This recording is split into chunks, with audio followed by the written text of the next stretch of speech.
Good evening at welcome sa Real You. Nandito tayo ngayon sa National Historical Commission of the Philippines, dito yan sa Maynila.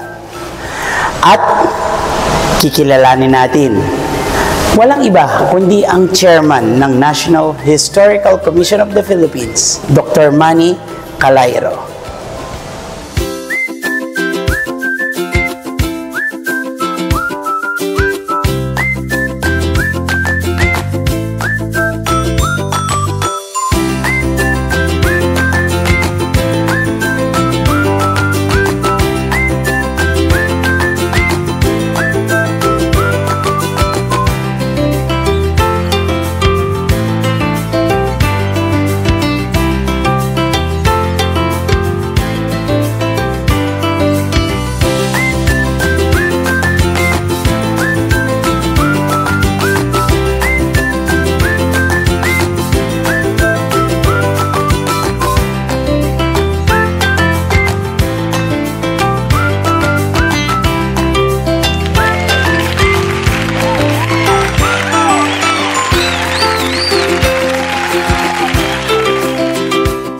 And guys, let's welcome Mr. Manny Calairo. Hi sir, magandang gabi and welcome to the program.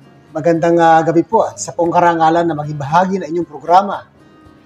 So sige, first of all, sino po ba si Mr. Manny Calairo at ano po ba yung trabaho niyo dito sa National Historical Commission? Ako po ay bago pumasok ng NHCP, ako po ay isang Professor of History, tiga de La Salle University Dasmariñas, at ang focus ko po ay local history, no? Pagbubuo ng ating mga kasaysayang bayan at merong konsentrasyon ang aking pag-aaral sa revolusyon, sa himagsikan at sa colonial period. No? Kaya nung tayo po ay pumasok sa NHCP ay malaki po ang naitulong natin sa lalong-lalo na ngayon na we commemorate the 125th anniversary of Philippine independence and nationhood, no? At tinatrack yan ang pagbuo ng ating bansa. So sige sir, ano po ba yung NHCP at ano po ba yung importansya nito dito sa ating bansa? Ang NHCP po ay mandato po mula po sa Republic Act 10086, no? Na para po palakasin ang ating kasaysayan ng ating bansa sa pamamagitan po ng pagsasagawa ng mga educational program, no? Sa pamamagitan po ng paglalagay po ng mga historical markers, no? Tungkol sa ating mga heroes, sa mga historical sites, no? Para maintindihan po ng ating mga mamamayan ang halaga ng ating kasaysayan. Ang kasaysayan po, ang Pilipinas po ay very diverse, mula Batanes hanggang Tawi-Tawi, kaya at napakarami nating pinagdaanan ng mga kasaysayan. Lahat po yan ay hagip po ng National Historical Commission of the Philippines. At tumutulong din po tayo dun po sa pagpapatupad ng ating heritage law o yung ating batas tungkol sa pamana ng mga struktura. Kaya tayo po ay makikita rin ng NHCP na nakikipag-unayan sa mga lumang struktura katulad ng mga lumang simbahan, lumang moske.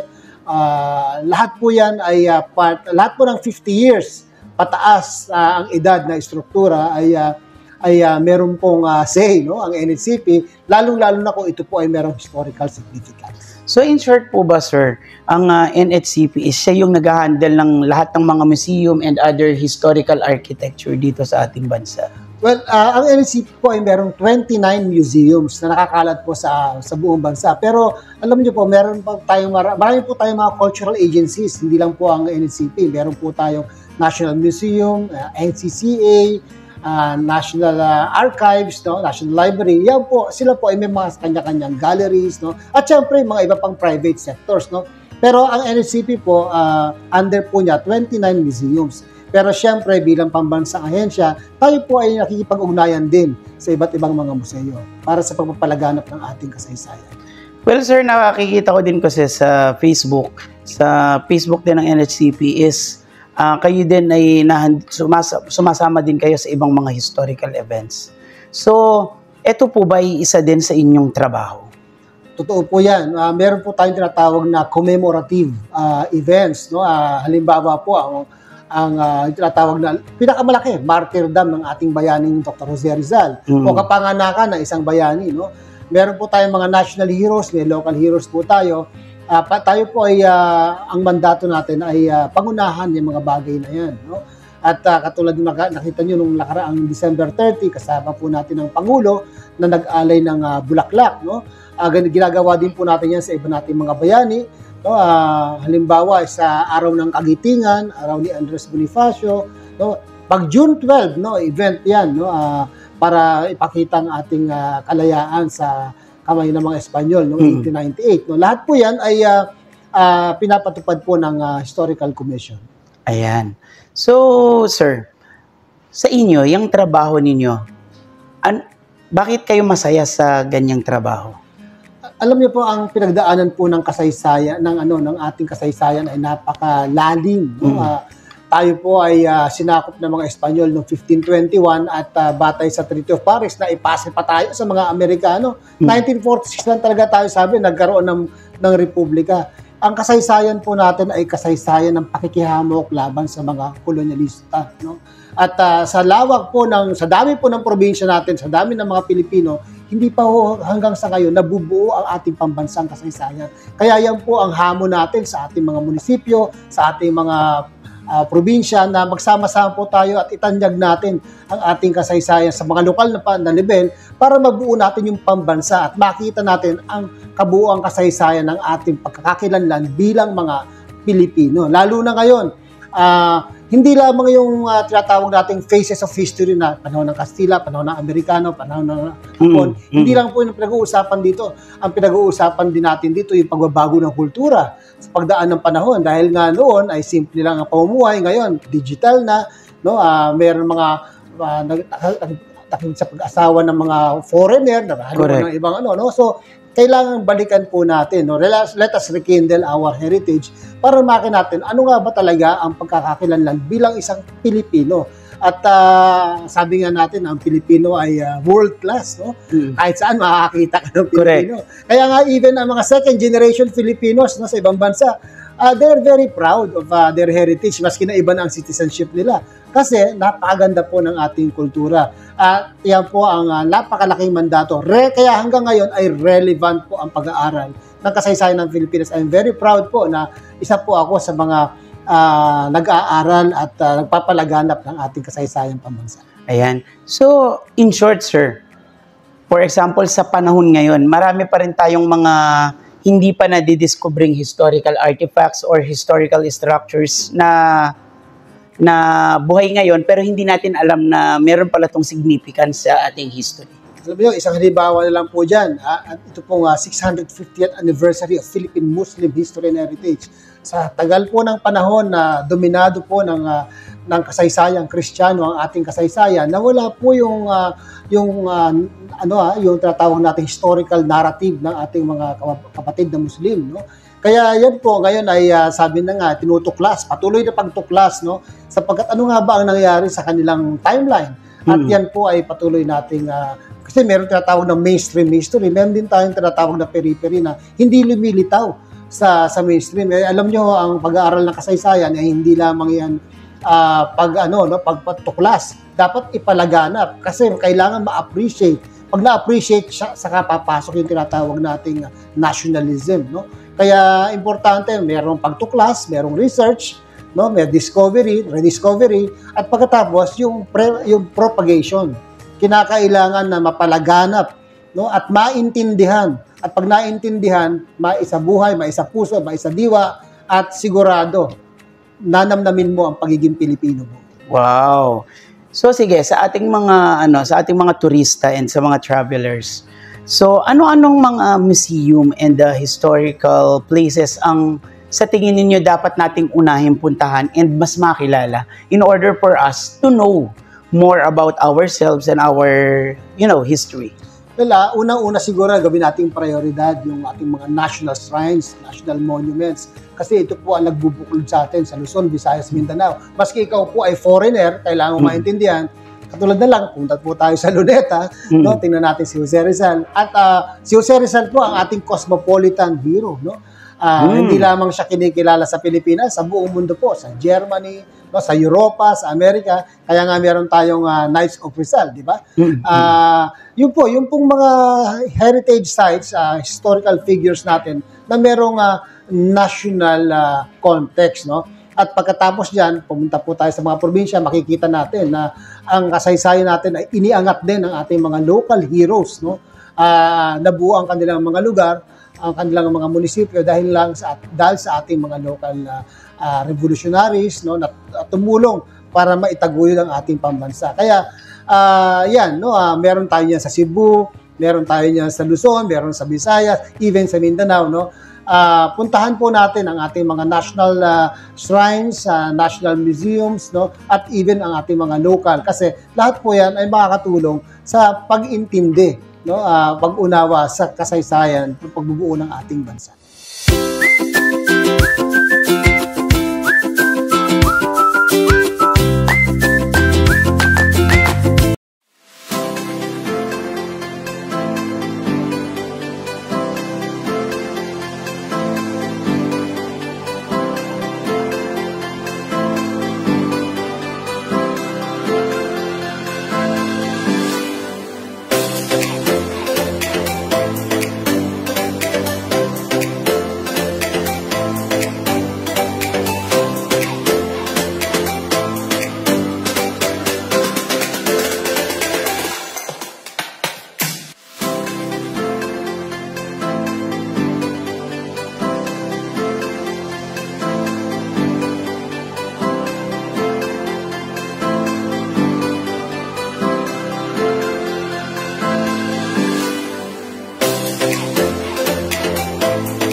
So with that said, paano ba natin mapoprotektahan ang ating history? Ang importante, para maprotektahan po, ang pinaka-importante ay ang ating yung kamalayan, yung awareness, no? Kailangan po meron tayong awareness. At paano po yung awareness? Kailangan po at paano nagbabasa po tayo. Hindi lang kung wala po tayong libro, magbasa po tayo sa Facebook, sa YouTube, lalo na ngayon. Digital na po, marami na pong uploaded data, no? Siyempre, wag lang fake news, no? Kailangan credible news, no? At yan po ay makakatulong sa ating pag-unawa ng kasaysayan. At naiintindihan po natin na ang kasaysayan po ay hindi static yan, no? Unti-unti may nadidiscover tayo kasi noon nga wala pang teknolohiya, ngayon may teknolohiya na, no? Patuloy na pagtuklas sa kasaysayan. Pero meron tayong mga para sa ating mga karaniwang mamamayan, ay at least mababasa na natin yan sa sa digital media, no, sa online media, na yun lamang po ay makapagbigay na sa atin ng direksyon para maunawaan natin ang ating kasaysayan. So sir, para sa inyo, ano yung ilan sa mga historical places na gusto ninyo at bakit? Well, syempre, tulad na nabanggit ko, no, ang pagkatao ng ating pambansang bayani, Jose Rizal. Bakit po, no? Very exceptional po ang ating pambansang bayani na hindi lamang po kinikilala sa Pilipinas, kinikilala ng buong mundo, no? Ang dami, siya po ay community worker nung napunta po siya sa Dapitan. Ano po yan? Saan ka naman nakakita ng bayani nagtayo pa ng eskwelahan? Saan ka nakakita ng bayani na nanggagamot? No, kaya karaniwan kasi po katulad sa Latin America, ang bayani ay mga militar, no, mga revolusyonaryo, no, mga militar. Pero ito iba, community worker. Isang bayani na hindi mahilig sa digmaan, no, kundi sa pamamagitan ng kaisipan, pagsulat, no, ay at for peace po ang ating pambansang bayani. Kaya sa tingin ko, para sa akin number 1 ang ating Jose Rizal na marami pong matututunan. Hindi lamang Pilipino, yan po ay para sa kabuuan ng pag-unlad ng isang tao. At syempre, pangalawa, syempre yung ating kalayaan, yung ating sakawit, no, yung independence natin sa Cavite, no, sapagkat yung proklamasyon ay nagpapakita ng sama-samang pagtutol sa kolonyalismo, no, na wag po tayong pasasakop, no, at yan po na ay isa pa rin sa napakagandang puntahan, no. Siyempre yung diwa ng Gombursa, no, kung saan nagsimula ang nasyonalismo sa Pilipinas. Pwede rin natin pong puntahan yan. Itong recently lang, no, yung sa Bataan, yung ating araw ng Kagitigan, nagpunta po tayo dyan. Ang ating pong mga lolo at lola ay meron din silang mga say sa ating kasaysayan, no? At yan po yung panahon ng ikalawang digmaang pandaigdig. So lahat po, ilan lang po yan at marami pa pong iba. So with that, sir, ano pa yung ilan sa mga proyekto ng NHCP? Well, sa ngayon po ay patuloy po yung ating pag-aayos ng ating mga museo para umakma sa pangangailangan ng panahon, no? Kinakailangan sana ay interactive tayo, kinakailangan ay maayos ang ating mga museo para lahat ng pupunta, bata man o matanda, ay maiintindihan ang ating kasaysayan, no?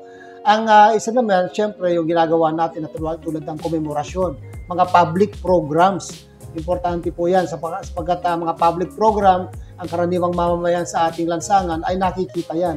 Isa rin po yung edukasyon. No? Programa din po natin yung paglalathala ng mga aklat, ng mga bagong tuklas, no? Para naman na nakaka-contribute tayo sa kaunlaran ng ating kamalayan. No? At tulad ng nabanggit ko na kanina, dalawa po yung ating focus ngayon sa commemoration na malaki.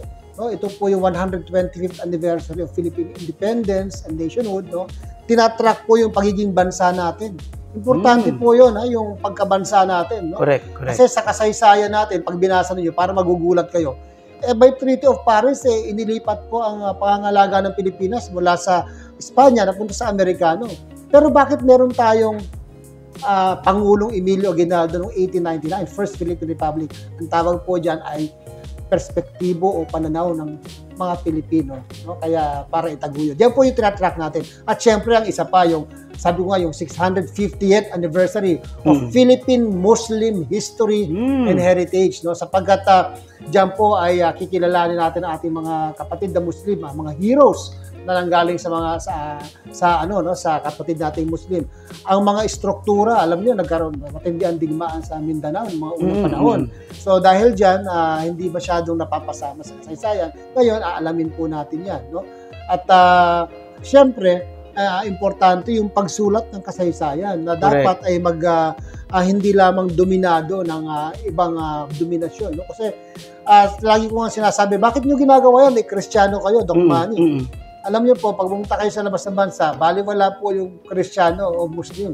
Pag tinanong kayo po ay Pilipino. Correct. Ang tawag po dyan ay state, yan po ang state na kinabibilangan natin. Kaya whether po tayo ay Kristiyano, Muslim o non-Muslim, non-Christian, lahat po tayo ay Pilipino at meron po tayong state sa ating bansa. Ayan. Kailan ulit, Sir Manny, yung sa Muslim na sinabi ninyo kanina? Alam niyo po ay yan po ay nung nagpunta tayo sa Tawi-Tawi, nakita po natin ang unang mosque na naitatag sa Tawi-Tawi ay itong tatawag na sa Simunul, itong Sheikh Makdum Mosque ng November 7 1380, pinaniniwalaan na ito po ang old mosque, at diyan nagsimula yung Islam, pero batay sa aming pagtataya, pag-aaralan pa po natin ang kasaysayan ng paglawak ng Islam sa Pilipinas. Pero para simulan ang komemorasyon 1380 November 7, sinimulan na po natin ang initial preparation, pero ang kick-off po niyan ay sa November 7 this year 2024 sa Simunul Tawi-Tawi, at ang climax po niyan ay sa 2030.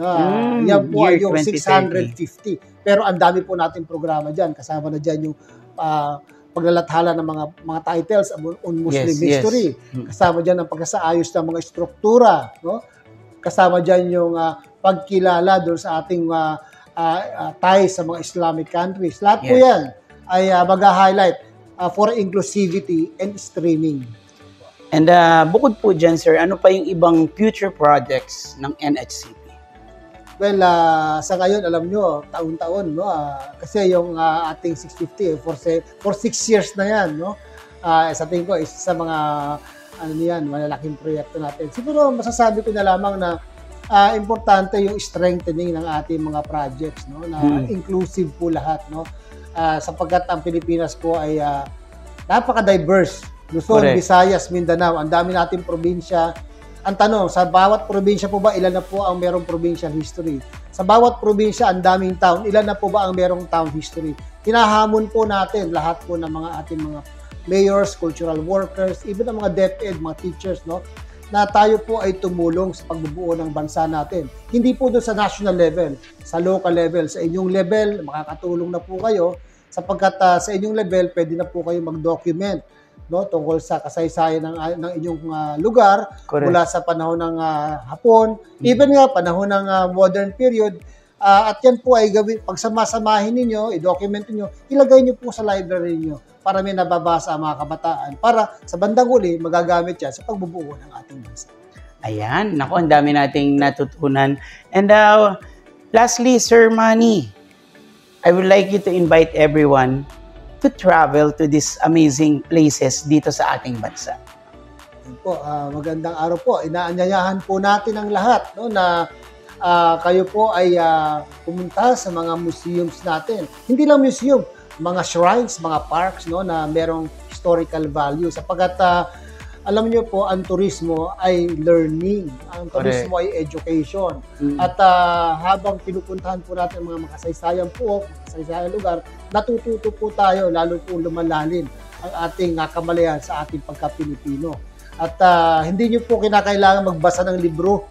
Hindi niyo po kinakailangan tumutok ng napakatagal sa ating cellphone, pumunta po kayo sa mga parks, sa ating mga historical park, museums, at unti-unti makikita nyo na habang natutuwa kayo, natututo po kayo.